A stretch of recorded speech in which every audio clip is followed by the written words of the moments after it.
Hello, everyone, and welcome back to the British Royal Fanatic Podcast. I'm Hayden, your American friend with a passion for British royal history.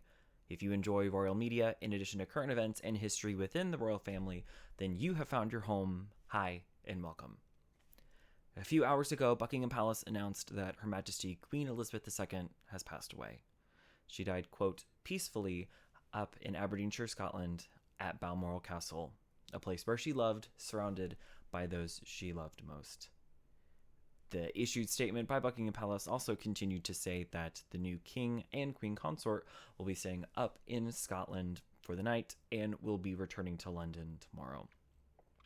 In a statement issued by the new Prime Minister Elizabeth Truss and in conjunction with Clarence House, it is confirmed that King Charles III will be his regnal name.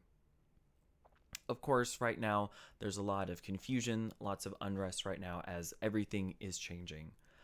Statements from former prime ministers, current political leaders, and others around the world have been breaking to the news as we all collectively mourn the loss of essentially the Queen of the World, as one of her biographers put it.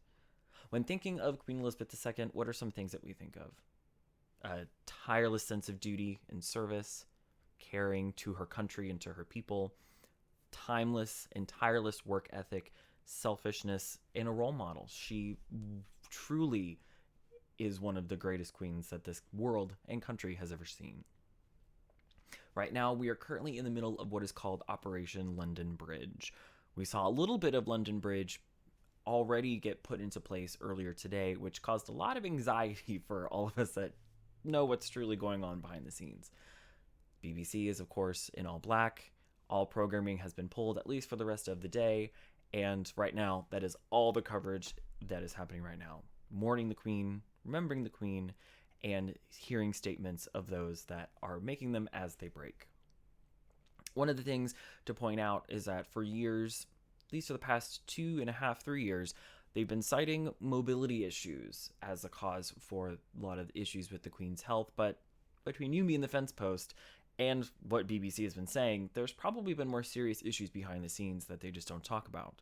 When she did go to hospital, I believe in October of last year, they did say that the Queen has been experiencing health issues, but due to doctor-patient confidentiality, that's not going to be shared. And also, the firm has sort of said a statement that if the world needs to know about it, they'll make it known. Otherwise, it'll just be sort of hush-hush, quiet. We're not really going to talk about it. There's a lot going on right now. There's a lot. Social medias for Prince William and Catherine have already been changed to show that they are now the Duke and Duchess of Cornwall and Cambridge.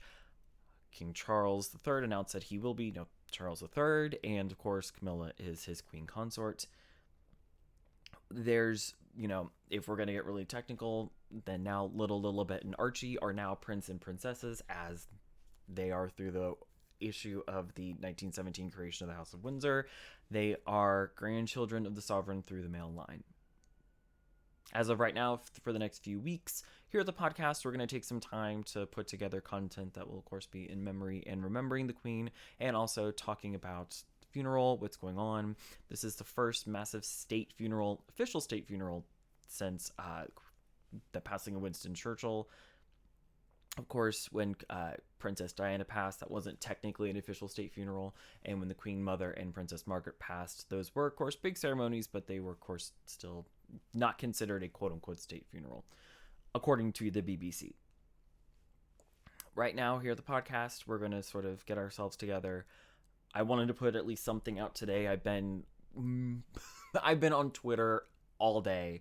I've been tuning into the BBC all day, and I knew it was the beginning of the end early today when I woke up. Here in America, we got the notice that she wasn't feeling well and that, there were concerns at about 9 o'clock this morning. And so I've been sat here tuning into the BBC right over there, wanting to know what's been going on. But I knew this was the beginning of the end, but who knew that this chapter would be so short?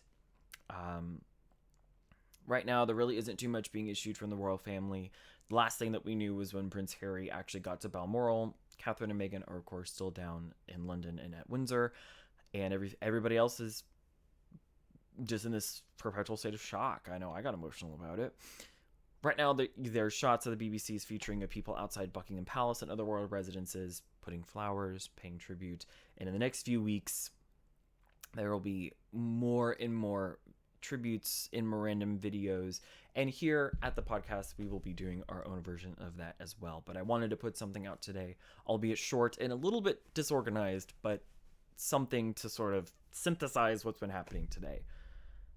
This is the end of the Elizabethan era. The Queen saw legalization of gay marriage, legalization of interracial marriage. She lived through and served in World War II. She lived through the falling of the Berlin Wall and the fall of Soviet Russia. She lived through the abdication crisis. She lived through a lot.